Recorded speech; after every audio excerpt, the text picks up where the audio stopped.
তাহলে আমরা বলি ভগবান শ্রীকৃষ্ণের জন্ম হয়েছিল, কিন্তু মাগো ভগবানের তো জন্ম হয় না, জন্ম আমাদের হয়।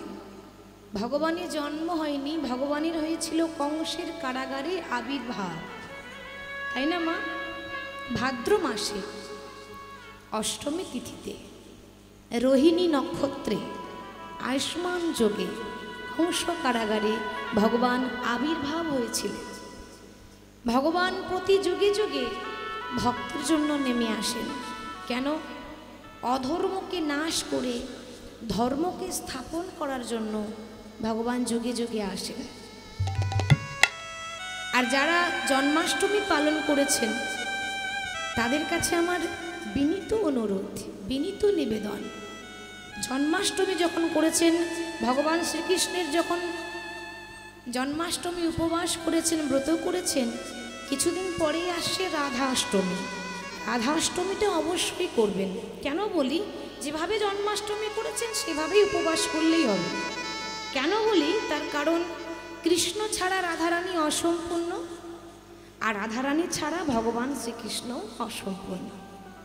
এবার রাধারানীর জন্মাষ্টমীর দিনে আমরা রাধারানীর জন্য উপবাস করি, রাধারানীর যদি ব্রত করি, তাহলে কোটি কোটি জন্মের যে পাপ আছে আমাদের, সেই পাপ রাশি আমাদের ক্ষয় হয়ে যায়।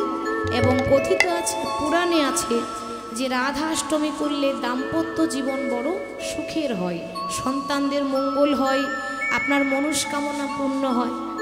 তাহলে অতি অবশ্যই জন্মাষ্টমী করলে রাধাষ্টমী করার নিয়ম আছে, এটা কিন্তু করতেই হবে। কারণ তারা তো যুগল, রাধাকৃষ্ণ যুগল। আমরা যদি ব্রত করি তাহলে যুগলেরই ব্রত করতে হবে। সারা জীবন আপনি যা পাপ করেছেন, আমি যা পাপ করেছি, সমস্ত পাপ ক্ষয় হয়ে যাবে।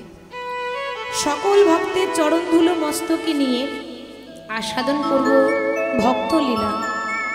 ভক্তলীলা কেন বলছি জানেন মা? দেখবেন প্রতিমা দেখলে ভগবানের কথা মনে পড়ে। দেখবেন যখন রাধা কৃষ্ণ যুগল হয়ে মন্দিরে দাঁড়িয়ে থাকে, আমরা অনেকে, সবাই কিন্তু দেখার মতো দেখে না, অনেকে হয়তো এমনি একবার দেখলো চলে গেল।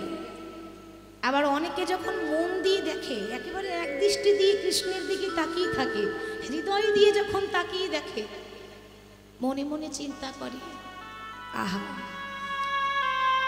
মূর্তি যদি এত সুন্দর হয়, মূর্তিটা যদি এত সুন্দর হয়, না জানি রাধা মাধব সাক্ষাৎ দেখতে কত সুন্দর হবে, তাই না মা? আমাদের মনে মনে চিন্তা আসে, মূর্তি এত সুন্দর, তাহলে সত্যিকারে জানি না কত সুন্দর হবে। তা রাধাকৃষ্ণের মূর্তি দেখলে যেমন হৃদয়ে আমাদের প্রতিমার ভাব জাগে, ঠিক সেরকম ভক্তলীলা শুনলে হৃদয়ে ভক্তি বাড়ে। ভগবান বললেন, আমা হতে আমার নাম বড়, আর আমার নামের থেকে আমার ভক্ত বড়। ভক্তই আমার মাতা পিতা, ভক্তই আমার গুরু, ভক্ত রেখেছে নামে বাঞ্ছা কল্পতরু। তাহলে কেউ যদি ভক্তের কথা শ্রবণ করে, ভগবান বলছে আমি জন্ম জন্মান্তরের মতো তার কাছে দাস হয়ে যায়। আস্বাদন করব ভক্তলীলা, ভক্ত জয়দেব এবং পদ্মাবতীর কথা। আপনাদের সকলের জানা, কারণ আমরা সবাই জানি যে জয়দেব ধাম, যেটা জয়দেব পেলা বলছি, সেটা তো জয়দেব ধাম ছিল না, ছিল কেন্দুবিল্ল গ্রাম, আমরা বলি কেঁদুলি গ্রাম।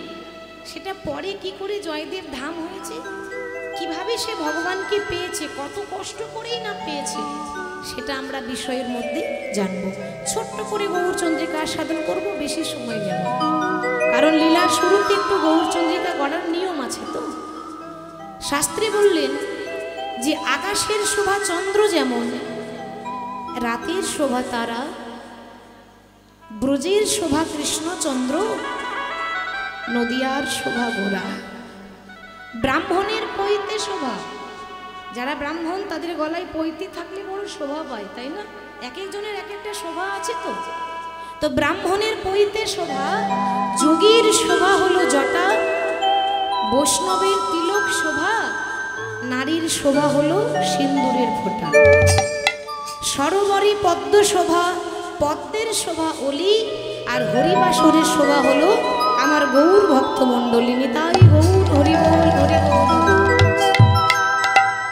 তা গৌর হরি যখন শ্রীধাম নবদ্বীপে এলেন, নদিয়াতে এলেন, সবাই বলে গৌর হরির আরেক নাম হচ্ছে শ্রীকৃষ্ণ চৈতন্য মহাপ্রভু। ঠিক তো মা?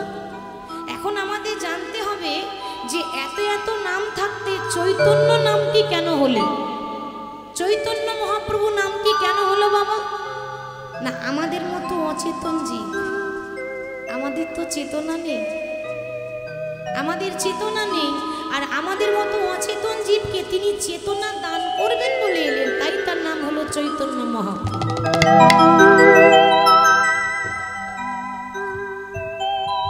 শ্রীকৃষ্ণ চৈতন্য মহাপ্রভু নদিয়ার পথে পথে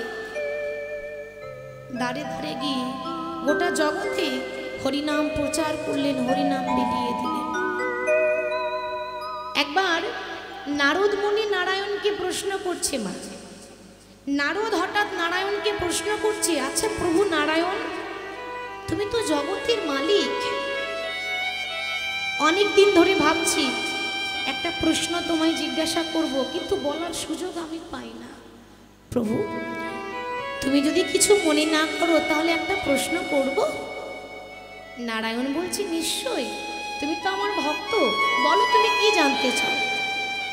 নারদ বললেন, প্রভু আমার মনে একটা প্রশ্ন, যে এই যে ত্রেতা যুগটা শেষ হয়ে গেল, দাপর যুগটা শেষ হয়ে গেল, তারপর এলো কলিযুগ, ঠিক তো? আমি জানতে চাই যে কলিযুগের মানুষগুলো কেমন হবে, কলিযুগের মানুষের স্বভাব কেমন হবে, কলিযুগের মানুষের গুণ থাকবে নাকি দোষ থাকবে, সেই গুণ এবং দোষের কথা আমি জানতে চাই। কলিযুগের মানুষ কেমন হবে সেটা আমি জানতে চাই। বাবা নারদের কথা শুনে নারায়ণ বললেন, নারদ কলিযুগের মানুষের কথা বলতে আমি যদি বলতে শুরু করি তা আমার আসন পর্যন্ত টলমল করে। কেন? কারণ কলি হচ্ছে ভয়ঙ্কর, কলির কথা বলতে গেলে এর মতো ভয়ঙ্কর যুগ আর কেউ নেই। আচ্ছা যদি প্রশ্ন করা হয় মায়েরা, আমরা তো কলিযুগের মানুষ, বলুন তো এই কলিযুগটা ভালো না খারাপ? মায়েদের বলছি, লক্ষ্মী মায়েদের, কলি ভালো না খারাপ? ভালো না, না? আপনাদের কি মত মা, কলিযুগ ভালো না খারাপ? ভালো নয়, সবারই একমত কলিযুগে তো ভালো নয়।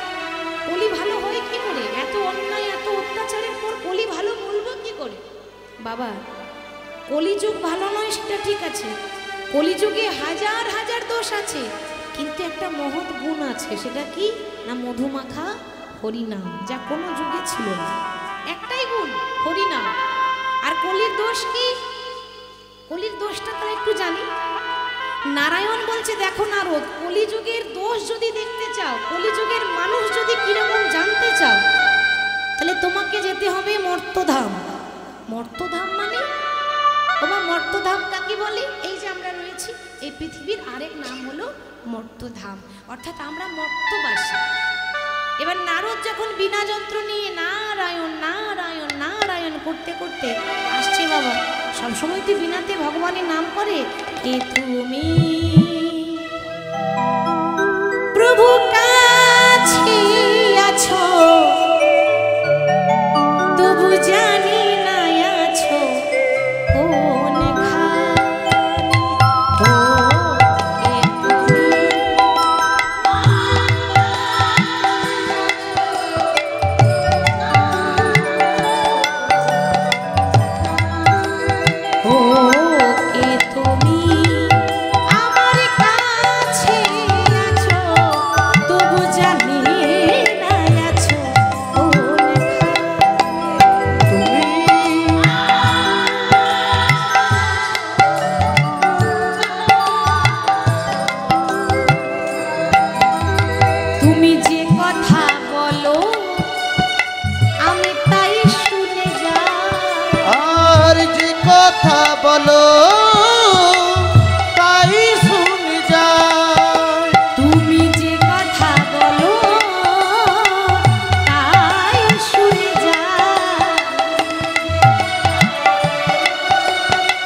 আছে, প্রভু তুমি তো জগতের মালিক, ভগবানের ইচ্ছা ছাড়া মাগো গাছের পাতা পর্যন্ত নড়ে না, তাহলে আমরা কি করব?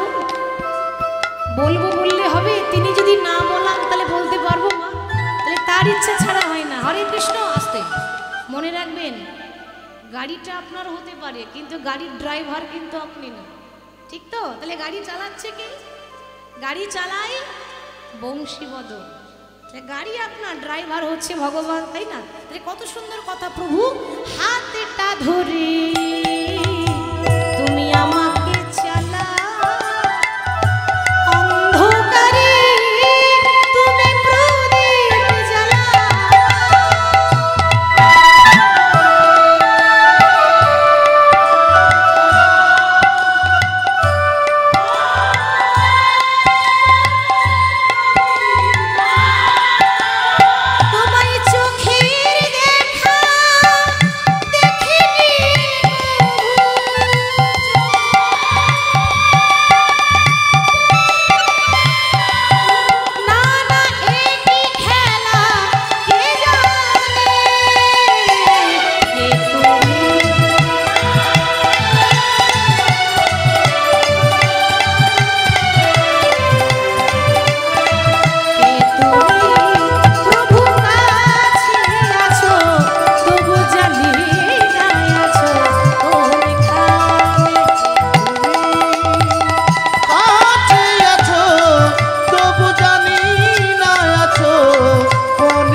নারদের বাহন কি মা?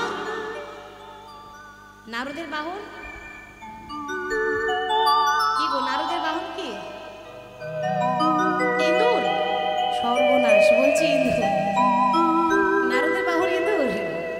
নারদের বাহন হচ্ছে ঢেকি, তাই না? ঢেকি তো জানেন, তো আগে ব্যবহার হতো, এখন কম ব্যবহার হয়। সে ঢেকি হচ্ছে নারদের বাহন মা। ঢেকিতে চেপেছে নারদ, বিনা নিয়ে নারায়ণ নারায়ণ গাইতে গাইতে স্বর্গ থেকে মর্তধামে নেমে এসেছে। এরপরে দেখুন কি হচ্ছে, যখন মর্তধামে নারদ নেমে এলো, হঠাৎ দেখছে নারায়ণ নারায়ণ গাইতে গাইতে যাচ্ছে, হঠাৎ দেখছে কি না, একজন পুরুষ মানুষ কাঁধে একটা সুন্দরী মহিলাকে বসিয়েছে, কাঁধে একটা সুন্দরী মহিলাকে বসিয়েছে, আর আর এক হাতে একটা বৃদ্ধা নারীকে টানতে টানতে নিয়ে যাচ্ছে। দৃশ্যটা দেখে কিন্তু নারদ অবাক হয়ে গেল, চোখ কপালে উঠে গেল। কেন ও মায়েরা, আগেকার দিনে এরকম হতো? আগেকার দিনে নারী পুরুষের চরণ তলে পড়ে থাকতো, আর যে যুগে, কোনো যুগে যা দেখিনি এ যুগে সেটা দেখতে হলো। একটা পুরুষের কাঁধে নারী বসে আছে, আবার আর এক হাতে একটা বৃদ্ধা নারীকে টানছে। নারদ অমনি ডাক দিয়েছে, এই যে তোমাকে বলছি, দাঁড়ো দাঁড়ো। আচ্ছা তোমার বিবেক বলে কিছু নেই? নারদ জিজ্ঞাসা করছে। সেই পুরুষটি তখন উত্তর দিচ্ছে, আগে মনিবর কিছু মনে করবেন না, এ যুগে বিবেক বলে কিছু থাকে না। ঠিক বলছে তো? বিবেক থাকলে এত কিছু হতো? বিবেকটা নেই বলে তো এত কিছু হয়।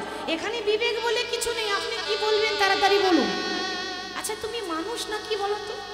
যে মানুষটা হাঁটতে পারে, দৌড়াতে পারে, গায়ে বল আছে, শরীরে ক্ষমতা আছে, তাকে কাঁধে করে নিয়ে যাচ্ছ। আর যে মানুষটা হাঁটতে পারে না, চলতে পারে না, হাঁটু ব্যথা, বয়স হয়েছে, তাকে টানতে টানতে নিয়ে যাচ্ছ। কিরকম মানুষ তুমি? সেই পুরুষ মানুষটা তখন উত্তর দিচ্ছে, মনিবর আপনি আমার খেলা দেখলেন কোথায়? এই তো খেলা শুরু করেছি। ঠিক বলছে তো মা? আমার কথা নয়। যে মানুষটা উত্তর দিচ্ছে সে হলো কলি। আপনি তো আমাকে চেনেন না, আমি আপনাকে পরিচয়টা দিয়ে দিই, আমি হলাম ঘোর কলি। কলিযুগে একটা সূর্য উঠে, যখন ঘোর কলি আসবে তখন 12টা সূর্য একসঙ্গে উঠবে, এটা ভাগবত পাতায় লেখা আছে। তাহলে আপনি ভাবুন মা, যে একটা সূর্যের তাপ সইতে পারি না, 12টা সূর্য উঠলে কি হবে? কি হবে আমাদের অবস্থা? তাহলে এই হচ্ছে কলি শুরু। কলিযুগের পরমায়ু হচ্ছে 4,32,000 বছর। 4,32,000 বছর কলি থাকবে। এই তো শুরু হয়েছে, এখন তো শেষ হয়নি। এই তো আমার খেলা শুরু হলো। মন্দিরে যাচ্ছে, বাবা উড়িষ্যাতে তো বাংলা ভাষা চলে না, আর হিন্দি ভাষাও চলে না। উড়িষ্যা রাজ্যে উড়িয়া ভাষা চলে।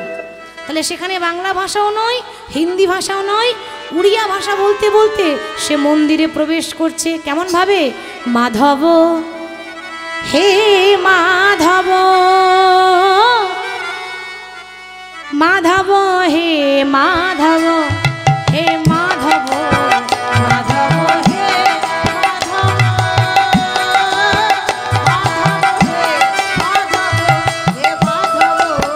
মাধব, হে মাধব, মাধব হে মাধব, হে মাধব, মাধব হে মাধব, মাধব হে মাধব, হে মাধব। এরপর কি বলছে দেখুন, মোতে পাখালা রে পেটা পুরে মরা, মোতে পাখালা রে পেটা পুরে মরা। তার মানে এটা বাংলাও নয়, হিন্দিও নয়, উড়িয়া ভাষা। আসতে বলছে মোতে পাখালারে পেটো পুড়ে মরো। তার মানে আমাদের বাঙালির ওই গরমের দিনে, গ্রীষ্মের দিনে খুব প্রিয় একটা খাবার আছে, পান্তা ভাত। কি গো, ভালো লাগে না? আমাদের বাঙালি পান্তা ভাত খেতে ভালোবাসে। ওই পান্তা ভাতকে উড়িষ্যাতে বলে পাখাল ভাত। আমরা বলি পান্তা, আর উড়িষ্যাতে বলে পাখাল ভাত। তা বলছে হে জগন্নাথ, আমি যদি একটু পান্তা পাই তাহলে রাজভোগের আমার দরকার নাই। সেটা উড়িয়া ভাষায় বলছে, মোতে পাখালা রে পেটা পুরে মরা, মোতে পাখালা রে পেটা পুরে মরা, মোতে পাখালা রে পেটে পুরে মরো। 56 ভোগ রে নাহি তো লোভ, মাধব হে মাধব, হে মাধব, মাধব হে মাধব, হে মাধব, মাধব হে মাধব। ঝাঁটি মাটি ঘরে সব সুখ মর, মাটি ঘরে সব সুখ মর। হে জগন্নাথ, ঝাঁটি মাটি ঘরে, আমি যদি মাটির ঘর পাই, আমার ওই পাকা বাড়ি দরকার নেই, রাজমহলের দরকার নাই। সেটাই বলছি, ঝাঁটি মাটি ঘরে, ঝাঁটি মাটি ঘরে সব সুখ মর, মাটি ঘরে সব সুখ মর। রাজমহল রে নাহি তো লোভ, মাধব হে মাধব, হে মাধব, উর্ধ্বনি নিতাই গৌর হরি হরি।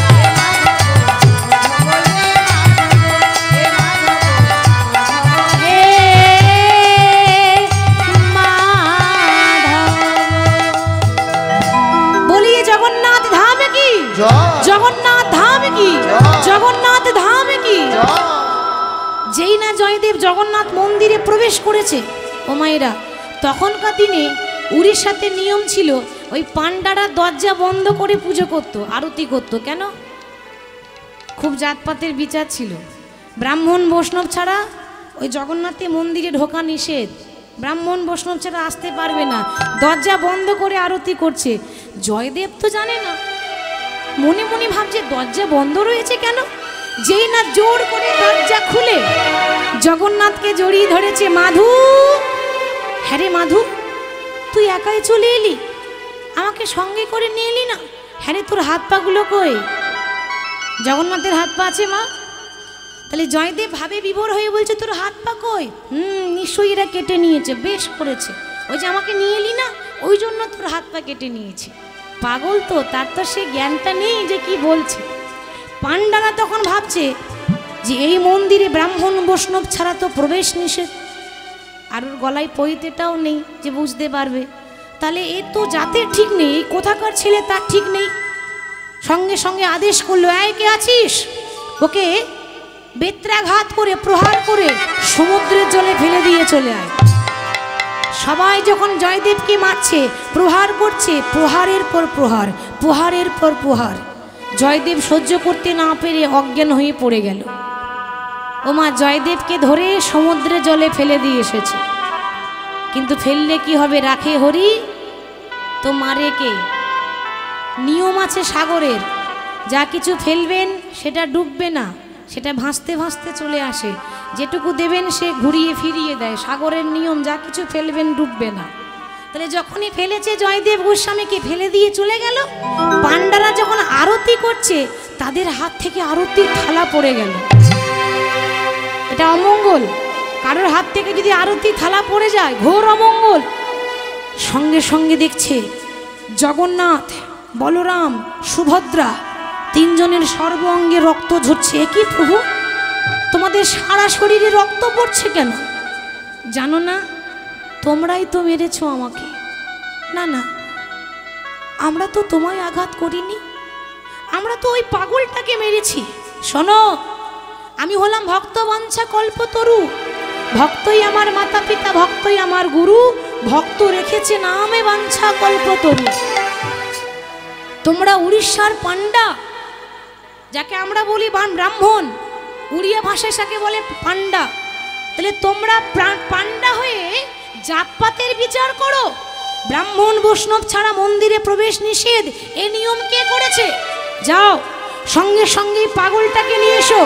যতক্ষণ পাগলটা এসে আরতি না করবে ততক্ষণ পর্যন্ত জগন্নাথের আরতি করা বন্ধ। যতক্ষণ নাই পাগল এসে আরতি না করবে ততক্ষণ মন্দিরের দরজা বন্ধ। অপরাধ হয়ে গেল মা, জগন্নাথ রুষ্ট হয়ে গেছে, ঠাকুর রুষ্ট হয়ে গেছে। কি করা যায়? ওই পাগলটাকে ধরে আনতে হবে, তবেই ঠাকুর সন্তুষ্ট হবে। পরস্পর বলা বলি করছে, এই ওরে যা, জানি না বেঁচে আছে কিনা, যদি বেঁচে থাকে তাহলে ধরে নিয়ে আসিস। কয়েকজন গেছে জয়দেবকে আনতে, ও মরবে কোথায়? ও তো মরেনি, সমুদ্রের তীরে পা দোলাচ্ছে। হরে কৃষ্ণ রাম কৃষ্ণ কৃষ্ণ রাম, হরে কৃষ্ণ রাম কৃষ্ণ কৃষ্ণ রাম,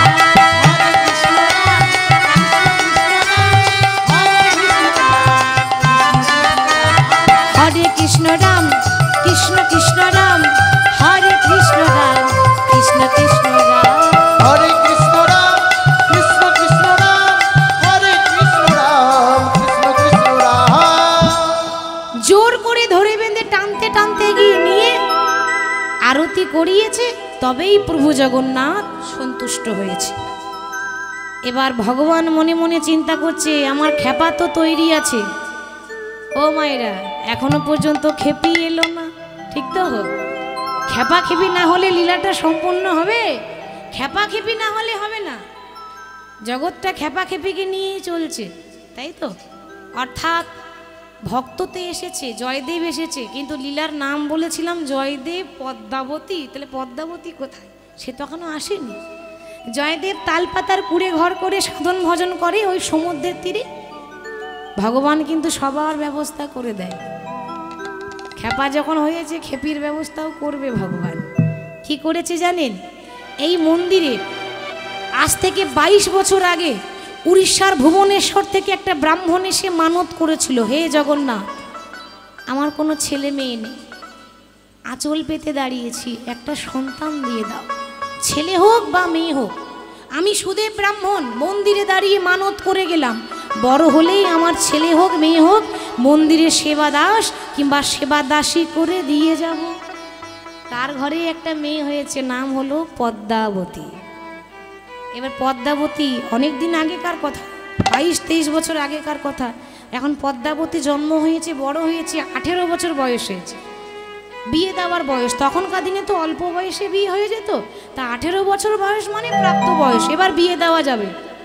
কিন্তু বিয়ে দিতে পারছে না, কেন? মানত করেছে যে যদি কোনো অমঙ্গল হয়ে যায়, আগে প্রভুর আদেশ নেব, তারপর বিয়ের কথা চিন্তা করব। কারণ আমি মানত করেছি যে সেবা দাসী করে দেব। তাই মেয়ের হাত ধরে বাবা ওই মন্দির নিয়ে যাচ্ছে।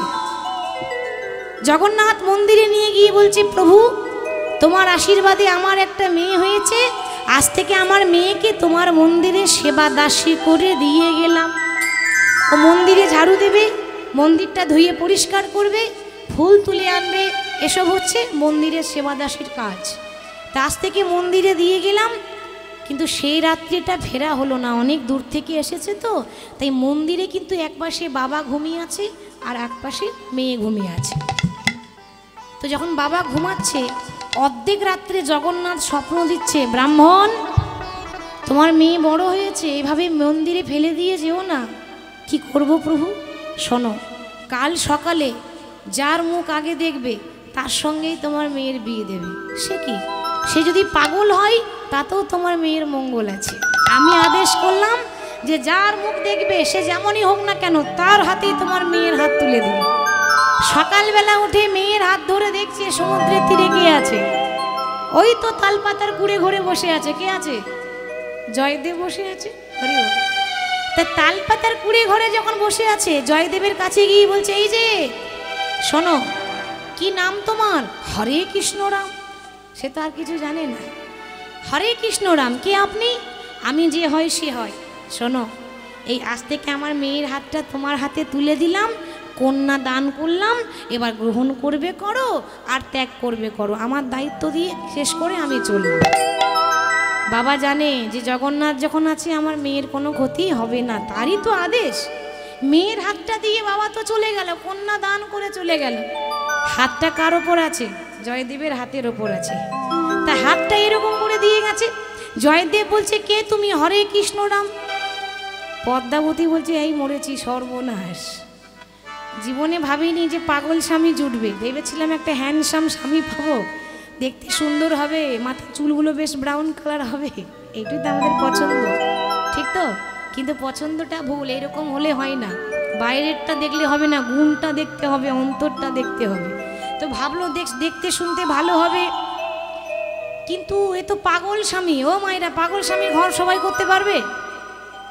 টেরা স্বামীর ঘর করা মুশকিলই আছে। একমাত্র যদি খুব ধৈর্যশালী যদি নারী হয় তবে টেরা স্বামী নিয়ে ঘর করতে পারে। তা বলছে, কে তুমি? হরে কৃষ্ণ রাম। পদ্মাবতী দেখছে ও যেমন পাগল, আমাকেও পাগল হতে হবে, তা নইলে তো সংসার আমার চলবে না। কে তুমি? হরে কৃষ্ণ রাম। আমি হলাম পদ্মাবতী। হরে কৃষ্ণ রাম। হরি বল। আরে বাবা, তুমি এখানে কি করতে এসেছো? তুমি কি জানো আমি একবেলা খাই আর একবেলা না খেয়ে থাকি? হরে কৃষ্ণ রাম। বেশ তো, আমি একবেলা খাবো আর একবেলা না খেয়ে থাকবো। হরে কৃষ্ণ রাম। দূর বোকা মেয়ে। আরে বাবা, আমার ঘর বাড়ি নেই, তোমাকে বিয়ে করে রাখবো কোথায়? আমি গাছতলায় পড়ে থাকি। হরে কৃষ্ণ রাম। পদ্মাবতী বলছে, বেশ তো, আমিও গাছতলায় পড়ে থাকবো। হরে কৃষ্ণ রাম। ঠাকুর জগন্নাথ হাসছে, দেখো দেখো, ওগো যেমন খেপা তেমনি খেপে মিলেছে ভালো।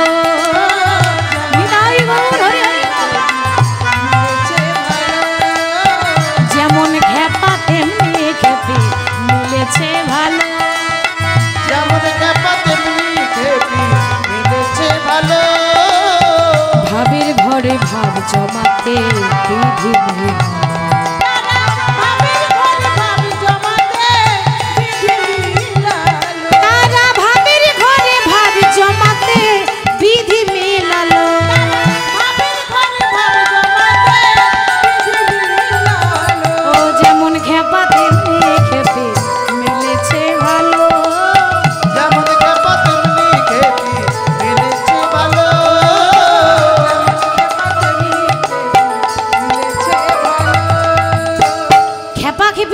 হবে না। খেপাখেপি মানে যেমন খেপাখেপি হচ্ছে চণ্ডীদাস আর রজকিনী, তাই তো শুনেছেন তো আপনারা? চণ্ডীদাস আর রজকিনী তারাই প্রেমের শিরোমণি, বিল্লমঙ্গল চিন্তামণি তারাই প্রেমের শিরোমণি। এরা এক মরণে দুইজন মরে, এমন মরে কয়জন। দেখুন, চিন্তামণি একটা পতিতা ছিল। পতিতা মানে আমরা আমাদের ভাষায় যাকে বলি বেশ্যা, সেই পতিতা নারী এত ধার্মিক মেয়ে, কৃষ্ণ ভক্ত ছিল। বিল্লমঙ্গল ব্রাহ্মণের ছেলে পুজো করতো না, ব্রাহ্মণের ছেলে কৃষ্ণকে মানত না, বলে ভগবান বলে কেউ নাই। কিন্তু সে একটা পতিতা মেয়ে হয়ে ব্রাহ্মণকে সঠিক রাস্তা দেখিয়ে দিয়েছিল। আর এই চিন্তামণির জন্য বিল্ল ঠাকুর ভগবানকে পেয়েছিল। তাহলে খেপাখেপি দুজনের মনের মিল হতে হবে। যদি এক হয় তাহলে রাস্তাটা স্বর্গের মতো হয়ে যায়, আর নাহলে নরকের সমান। মানে আপনি কীর্তন শুনছেন আর আপনার স্বামী যদি ডিজে গান শুনতে ভালোবাসে, তাহলে হবে? দুজন দুরকম হয়ে গেল না? হরি বল। এক পথের পথিক হতে হবে। তাহলে যেমন খেপা তার তেমনি খেপিও জুটে গেছে। আর পদ্মাবতীর সেবা পেয়ে, ওই যে বললাম সংসার সুখের হয়। হ্যাঁ, বাবারা ভাবছে আমাদের গুণে, কোনোদিনও হবে না। যতই রোজগার করে আনুক, সংসার সুখের হয় রমণীর গুণে। তাহলে নারীর গুণে কি না হয়? পদ্মাবতীর গুণে, পদ্মাবতীর সেবায় জয়দেব কিন্তু সুস্থ হয়ে গেল। মানে পাগল ছিল, আস্তে আস্তে আস্তে আস্তে ভালো হয়ে গেল, সুস্থ হয়ে গেল। আর যখনই সুস্থ হয়ে গেল, মনে মনে চিন্তা করছে, যে আমি যখন সুস্থ হয়ে গেলাম আর এখানে থাকবো না, এবার আমি আর আমার ঘরণী পদ্মাবতী দুজনে মিলে যাব বীরভূম জেলার কেন্দ্রবিল্ল গ্রাম, মানে যেখানে আমার আদি বাড়ি। তাই জগন্নাথ মন্দির থেকে চলে এলো বীরভূম জেলা কেন্দ্রবিল্ল গ্রাম, আদি ঠিকানা এটা। সেখানে যখন ফিরে এলো, তখনকার দিনে ওই জয়দেব গোস্বামীর কাছে দুজন দীক্ষা নিতে এসেছিল, লক্ষণ সেন আর বল্লাল সেন। এবার দুজন দীক্ষা নিয়ে বলছে, গুরুদেব দীক্ষা নিয়েছি, এবার দক্ষিণা কি দেব? জয়দেব বলছে, বাবা দক্ষিণা স্বরূপ টাকা পয়সা কিছু লাগবে না, একটু মাটি দিও। মাটি মানে মাটি মানে এক ডরি মাটি এনে দিলে হবে না, মাটি মানে একটু জায়গা দিও। ওকে বলে একটু মাটি দিও। তাই যখন মাটি দিয়ে বলেছে, মাটি দান করেছে। আর সেই জায়গাতে রাধা মাধবের যে মন্দির রয়েছে, এখন জয়দেব মন্দিরে যে রাধা মাধবের মন্দির, ওই জায়গাটাতে জয়দেব গোস্বামী স্থাপন করেছিলেন রাধা মাধবের বিগ্রহ। স্থাপন করলেন, স্থাপন করে এবার গীত গোবিন্দ লিখছে, কিন্তু এখনো লেখা বন্ধ হয়নি। লিখতে লিখতে লিখতে লিখতে শেষের পাতায় শেষ লাইন চলে এলো। শেষের পাতায় শেষ লাইন কিন্তু কি না, সর গরল খণ্ডনং মম শিরসি মণ্ডনং। আর কলম চলছে না, আর কলম চলছে না। পদ্মাকে বলছে, পদ্মা তুমি রান্না করো, আমি তাড়াতাড়ি স্নান করে এসে সেবা নিয়ে তারপরটা লিখব, বাকিটা তারপরে বসে বসে লিখব, এখন আমি লিখতে পারলাম না। জয়দেব যখনই অজয় নদীতে স্নান করতে গেল, সেই সময়ে জগৎপতি ভগবান শ্রীকৃষ্ণ নীল মাধব ওই জয়দেবের রূপ নিয়ে এসে পদ্মার কাছে এসে দাঁড়িয়ে বলছে, পদ্মা ও পদ্মা, তোমার রান্না হয়েছে? পদ্মা কত ভাগ্যবতী দেখেছেন? জয়দেবের থেকে পদ্মাবতী বেশি ভাগ্যবতী, যে সাক্ষাৎ ভগবানকে দেখতে পেয়েছে। স্বামী রান্না তো হয়ে গেছে, দাও দাও, আমার বড্ড ক্ষুধা পেয়েছে, তাড়াতাড়ি খেতে দাও না গো।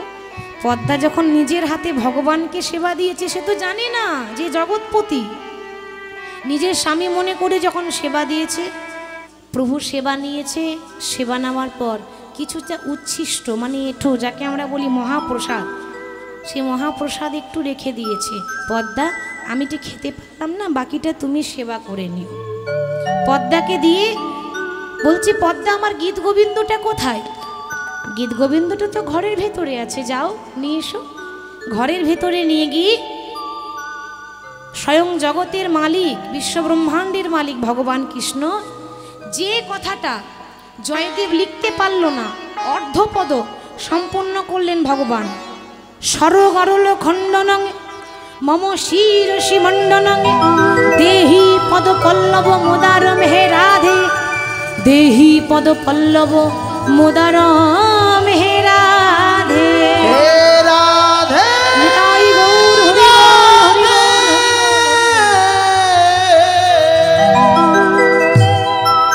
দেহি পদ পল্লব মোদারম হে রাধে, তার মানে কথাটার মানে হচ্ছে, রাধে তোমার চরণে আমাকে একটু ঠাঁই দাও, তোমার চরণে আমায় একটু আশ্রয় দাও।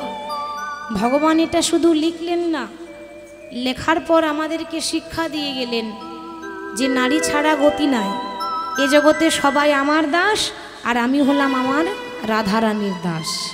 এ জগতে আমি সবার গুরু, আর রাধারানী হচ্ছে আমার গুরু। হরি বল। তাহলে ভগবান অর্ধপদ সম্পন্ন করে দিয়ে অদৃশ্য, আর দেখা যাচ্ছে না তাকে। পদ্মাবতী জানে না, সে তো সেবা করতে বসেছে। ওদিকে যে আসল জয়দেব, সে এসে দেখছে পদ্মাবতী সেবা করছে। এ কি পদ্মা, এ কি করছো তুমি? অন্যান্য দিন আমি সেবা না করলে তুমি সেবা করো না, আজ আমার আগে তুমি সেবা করতে বসে গেলে। স্বামী এ কথা বলো না, তুমি তো নিজে এসে সেবা করেছো, সেবা করার পর আমাকে তো আদেশ দিলে, তারপর তো আমি সেবা করছি। জয়দেব বুঝে নিয়েছে, নিশ্চয়ই তাহলে ভগবান এসেছিল। পদ্মা আমার গীত গোবিন্দটা কোথায়? তোমার গীত গোবিন্দটা তো ঘরের ভেতরে আছে, যাও দেখে নাও। যেই না জয়দেব গেছে, আরে যে পদটা সম্পন্ন করতে পারেনি, সেই পদটা আমার নীল মাধব এসে সম্পন্ন করে দিয়ে চলে গেল। নিতাই গৌর হরি বল, হরি বল। মনে মনে ভাবছে, পদ্মা গো, তোমার মতো ভাগ্যবতী নারী আর কেউ নয় জগতে, তোমার মতো স্ত্রী যেন সবাই পায়। বলি দাও দাও চরণ তোমার বাড়ায় দাও, দাও দাও চরণ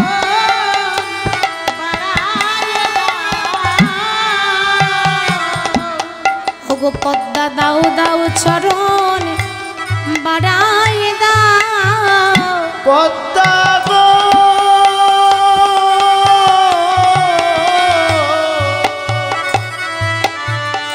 দাও দাও চরণ বাড়ায় দাও ওগো চরণ দুটি আমার হৃদয়ে ধরি বলি দাও দাও চরণ বাড়ায় দাও চরণ দুটো হৃদয়ে ধরি দাও দাও চরণ বাড়ায় দাও। কোন স্ত্রী নিজের স্বামীকে পায়ে ধরতে দেবে? যেই না বলছে তোমার চরণ দুটো ধরি, আরে না না কি করছো স্বামী, আমার তো পাপ হবে, এমন করো না। জয়দেব বলল পদ্মা গো তুমি আমার স্ত্রী, আমার থেকে বয়সে ছোট, বুদ্ধিতে ছোট, জ্ঞানে ছোট, কিন্তু মানুষ কর্মে বড় হয়। আজকে তুমি যা করলে আমি সারা জীবনও সেটা করতে পারলাম না। আমার নীলমাধব তোমাকে দর্শন দিয়েছে, আমাকে যখন দর্শন দিল না আমিও আর বাঁচতে চাই না।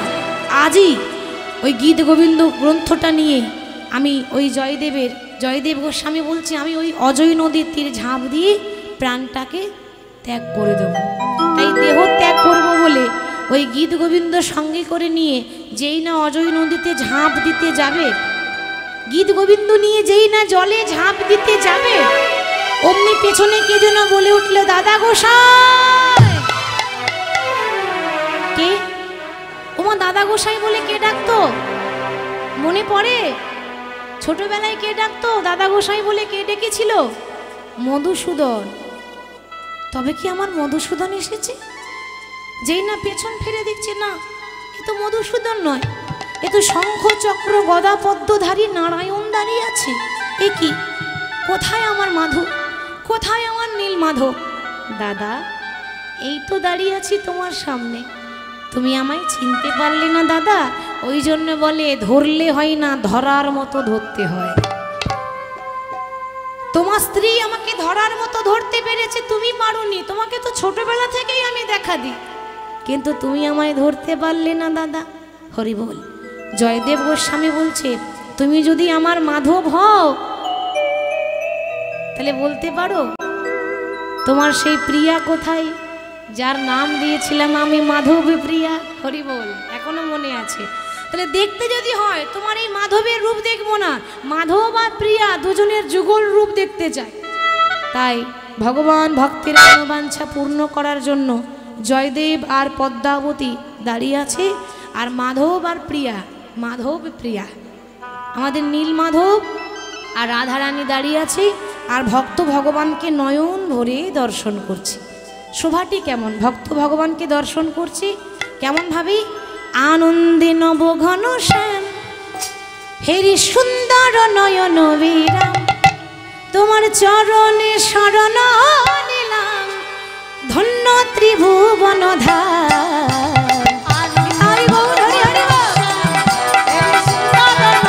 জয়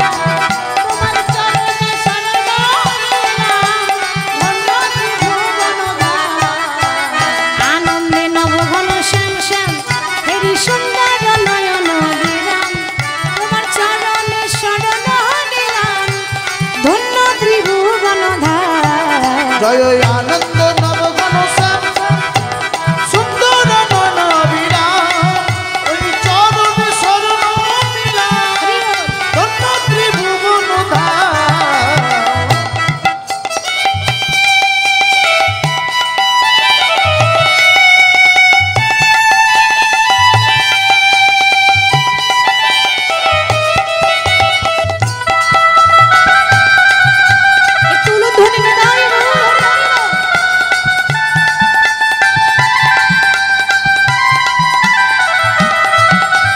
কৃষ্ণ যে ভক্ত ভিখারি, হৃদি কুঞ্জে কানন বিহারী।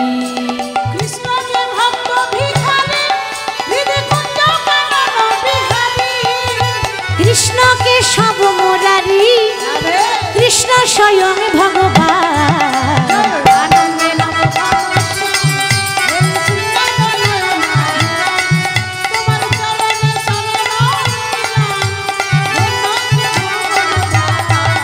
জয় আনন্দ নবঘনশ্যাম সুন্দর মন অভিরাম চরণে শরণ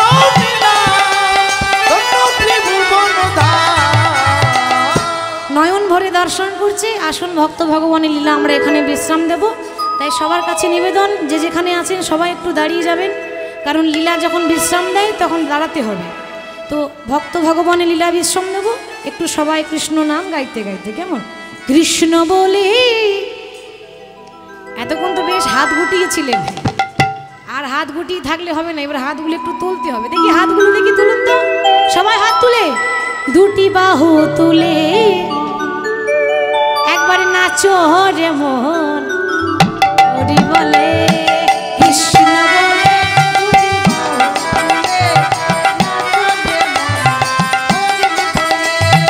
কৃষ্ণ বলে বাহু তুলে নাচো রে মন হরি বলে।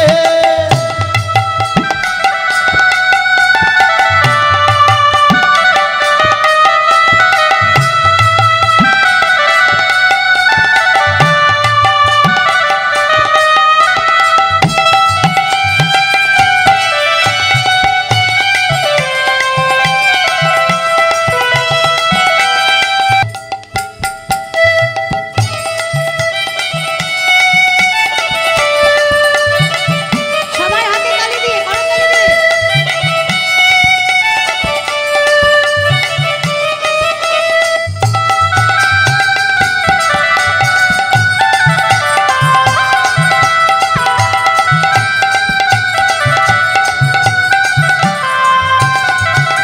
আর এই নামে নেই কোনো চিন্তা, এই নামে নেই কোনো ভাবনা,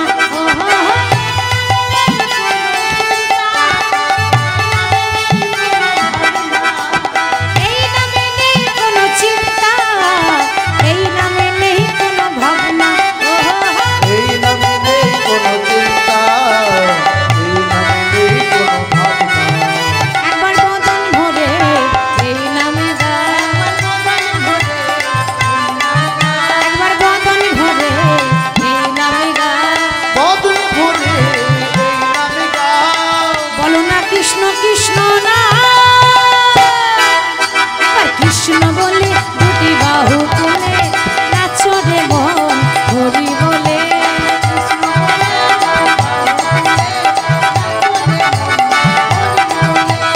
কৃষ্ণ বলে বাহু তুলে নাচো রে মন হরি বলে।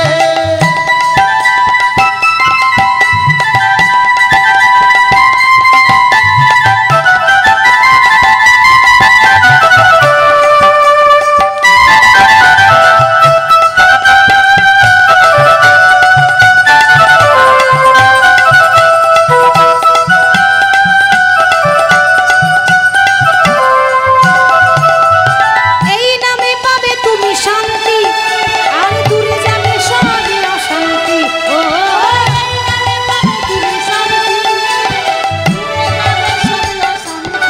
ওই একবার চল চল চল মধুর বৃন্দাবনে চল, বল বল বল দুটো কৃষ্ণ কথা বল, নিতাই গৌর হরি বল,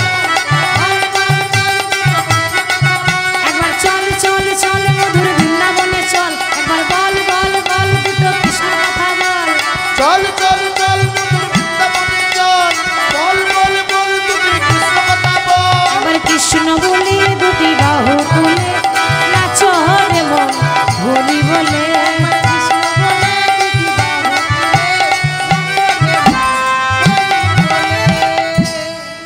আসুন আমরা এখানে লীলা বিশ্রাম দিচ্ছি, সবাই দুটি বাহু তুলে উলুধ্বনি হরির ধ্বনি দিয়ে, কারণ ভক্ত আর ভগবানের মিলন হইল, মিলন হইল, ভক্তগণ চাইব দমে হরি হরি বল হরি বল।